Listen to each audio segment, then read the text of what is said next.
Hello everyone, this is Faraz Khan and you are watching Khan study point. आज हम बात करने वाले हैं क्लास 9 का चैप्टर नंबर 9 जो कि होने वाला है force and laws of motion. इस चैप्टर के आज हम बात करेंगे सिर्फ एमसीक्यू क्वेश्चंस के बारे में जो कि आपके टर्म 1 के एग्जामिनेशन में आपके आ सकते हैं। और इससे पहले हम टर्म 1 के बाकी सभी चैप्टर्स को कवर कर चुके हैं एमसीक्यू बेस्ड क्वेश्चन के हिसाब से। तो जिसने वो वीडियो ना देखी हो उसका लिंक मैं डिस्क्रिप्शन बॉक्स में डाल दूंगा, आप वहाँ से जाके देख सकते हैं। तो चलिए आज की वीडियो शुरू करते हैं। देखते हैं आज का पहला क्वेश्चन क्या कहता है। If the slope of distance time graph increases with time, it indicates that the velocity of a body is।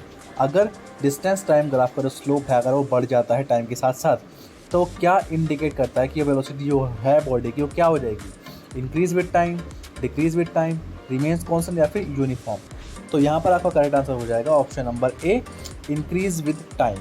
ठीक है, नेक्स्ट क्वेश्चन देखते हैं। क्वेश्चन नंबर 2 जो कि है आपका N unbalanced force acting on a body does not produce an effect of. एक जो अनबैलेंस फोर्स जो होती है जो किसी बॉडी पर लगती है, डज नॉट प्रोड्यूस, वो कौन सा इफेक्ट प्रोड्यूस नहीं कर सकती। Change in speed of the time, change in speed of the body, या change in shape of the body, या change in direction of the motion of the body, या फिर change in the state of rest of the body. तो यहाँ पर आपका correct answer हो जाएगा ऑप्शन नंबर बी कि change in shape of the body, इसको चेंज नहीं कर सकती हो इस इफेक्ट को। ठीक है, नेक्स्ट क्वेश्चन देखते हैं। क्वेश्चन नंबर 3 जो कि है आपका if a number of forces acting on a body changes velocity of a body the force are. अगर नंबर ऑफ फोर्स अगर किसी बॉडी पर लगने से क्या हो रहा है, वेलोसिटी चेंज हो रही है बॉडी की, तो वो फोर्स कैसी है, पैरेलल, अनबैलेंस्ड, बैलेंस्ड या फिर इंक्लाइंड। तो यहाँ पर आपका करेक्ट आंसर हो जाएगा ऑप्शन नंबर बी, यानी कि अनबैलेंस्ड फोर्स होगी अगर वो। ठीक है, नेक्स्ट क्वेश्चन देखते हैं। क्वेश्चन 4 जो कि है आपका the inertia of an object tends to cause an object. Inertia जो होता है किसी ऑब्जेक्ट का वो क्या करता है, to increase speed, to decrease its speed, या फिर to resist a change in its state of motion, या फिर to decelerate due to friction.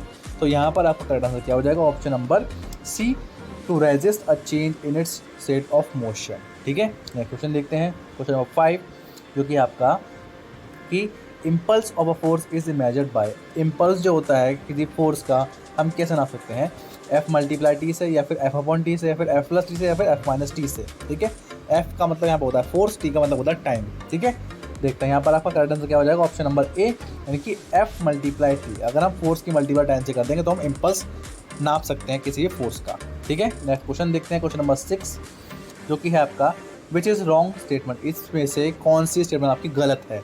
देखते हैं, आप इस स्टेटमेंट को पढ़ सकते हैं। देखते हैं यहाँ पर हमारा करेक्ट आंसर क्या हो जाएगा। यहाँ पर आपका आंसर हो जाएगा ऑप्शन नंबर डी जो कि है action and reaction forces act in the same direction. ठीक है, तो ये आपकी स्टेटमेंट आपकी रॉन्ग है, इसीलिए आपका करेक्ट आंसर हो जाएगा। ठीक है, क्योंकि जो है एक्शन और रिएक्शन जो फोर्स होती हैं वो सेम डायरेक्शन में नहीं लगती हैं, अपोजिट डायरेक्शन में लगती हैं, इसलिए आपका स्टेटमेंट रॉन्ग है ये। तो चलो नेक्स्ट क्वेश्चन पे चलते हैं बच्चों। नेक्स्ट क्वेश्चन कहता है हमारा question number 7 the inertia of a moving body depends on. Inertia जो होता है किसी मूविंग बॉडी का वो किस पे डिपेंड करता है, momentum of the object, speed of the object, mass of the object, या फिर शेप ऑफ द ऑब्जेक्ट। यहाँ पर आपका करेक्ट आंसर हो जाएगा option number C, mass of the object. इस पर डिपेंड करता है हमारा इनर्शिया। नेक्स्ट क्वेश्चन देखते हैं। क्वेश्चन नंबर 8 जो कि है inertia is defined by. Inertia को हम इनमें से किस लॉ से डिफाइन कर सकते हैं। ऑप्शन ए है आपका न्यूटन फर्स्ट लॉ, फिर Newton second law, Newton third law, या फिर नन ऑफ दीज। तो यहाँ पर आपका करेक्ट आंसर हो जाएगा ऑप्शन नंबर ए जो कि है Newton first law. Newton first law से हम डिफाइन कर सकते हैं इनर्शिया को। नेक्स्ट क्वेश्चन देखते हैं। क्वेश्चन नंबर 9 जो कि है आपका Newton third law. Newton third law क्या डिफाइन करता है इनमें से, डिफाइन द फोर्स क्वालिटेटिवली, या फिर डिफाइन द फोर्स क्वांटिटेटिवली, या फिर explain the way the force act on it, या फिर give the direction of force. तो यहाँ पे करेक्ट आंसर हो जाएगा ऑप्शन नंबर बी जो कि है डिफाइन द फोर्स क्वांटिटेटिवली। ठीक है, नेक्स्ट क्वेश्चन देखते हैं। क्वेश्चन नंबर 10 जो कि है if force causes an acceleration of 10 metre per second in a body. एक फोर्स जो है उससे एक्सेलरेशन हो रहा है 10 मीटर पर सेकेंड का किसी बॉडी पे, जिसका मास है 500 kg। The acceleration cause by the same force in a body of mass 5 kg। तो सेम जो एक्सेलरेशन होगा 5 kg मास का क्या होगा। तो यहाँ पर आपके ऑप्शन दिया है 10 metre per second square, 1 metre per second square, 0.1 metre per second square, या फिर 100 मीटर पर सेकंड स्क्वायर। तो यहाँ पर आपका आंसर क्या हो जाएगा option number B, 1 metre per second square. Next question देखते हैं। Question number 11 when a rubber ball is pressed by a person in his hand. जब किसी इंसान कब कोई इंसान रबर बॉल को प्रेस करता है अपने हाथ में तो इट्स शेप चेंज, तो उसका जो शेप जो होता है वो चेंज हो जाता है। ये क्यों होता है? Option A, unbalanced forces act on the ball, या फिर balanced force act on the ball, या फिर frictional force act on the ball, या फिर gravitational force act on the ball. तो यहाँ पर करेक्ट आंसर हो जाएगा ऑप्शन नंबर बी कि balanced force act on a ball. Next question देखते हैं, question number 12। A body whose momentum is constant must have constant क्या? अगर किसी बॉडी का मोमेंटम कांस्टेंट है तो उसका और क्या कांस्टेंट होना चाहिए? फोर्स, वेलोसिटी, एक्सेलरेशन, या फिर ऑल ऑफ दीज। तो यहाँ पर करेक्ट आंसर हो जाएगा option number B, velocity constant होनी चाहिए। नेक्स्ट क्वेश्चन देखते हैं, क्वेश्चन नंबर 13 जो कि है चूज़ द रॉन्ग स्टेटमेंट। यहाँ पर आपको रॉन्ग स्टेटमेंट चूज़ करनी है। आपको ऑप्शन दिए गए हैं, unit of force is Newton, force changes the shape of the body, या फोर्स इज ऑलवेज कंजर्व्ड, या फिर force is a vector quantity. तो यहाँ पर आपका रॉन्ग स्टेटमेंट कौन सी दी गई है? ऑप्शन नंबर सी में, क्योंकि आप देख सकते हो ऑप्शन नंबर सी आपका करेक्ट आंसर है, फोर्स इज ऑलवेज कंजर्व्ड। ठीक है, ये आपकी रॉन्ग स्टेटमेंट से आपका करेक्ट आंसर ये हो जाएगा। नेक्स्ट क्वेश्चन देखते हैं 14। बैलेंस्ड फोर्स में अ बॉडी, बैलेंस फोर्स जो होती है वो किसी बॉडी को क्या कर सकती है? मूव कर सकती हैं, एक्सेलरेट कर सकती हैं, रिटार्ड कर सकती हैं, या फिर डिफॉर्म कर सकती हैं। तो यहाँ पर आपका करेक्ट आंसर हो जाएगा ऑप्शन नंबर डी कि डिफॉर्म कर सकती हैं बैलेंस फोर्स। नेक्स्ट क्वेश्चन देखते हैं 15। The SI unit of impulse is, impulse की एसआई यूनिट क्या होती है? केजी मीटर पर सेकंड, या फिर KG metre per second square, या फिर न्यूटन, या फिर न्यूटन पर सेकंड। तो यहाँ पर करेक्ट आंसर हो जाएगा ऑप्शन नंबर ए जो कि है KG metre per second. Next question देखते हैं 16 जो कि है if a constant force act on a body, अगर कोई कांस्टेंट फोर्स किसी बॉडी पर लगती है initially at rest the distance move by the body in time T is proportion. तो डिस्टेंस जो मूव करेगा बॉडी टाइम टी में वो किसके प्रोपोर्शन हो जाएगा? टी के, टी स्क्वायर के, या टी की पावर 3, या फिर टी की पावर 4।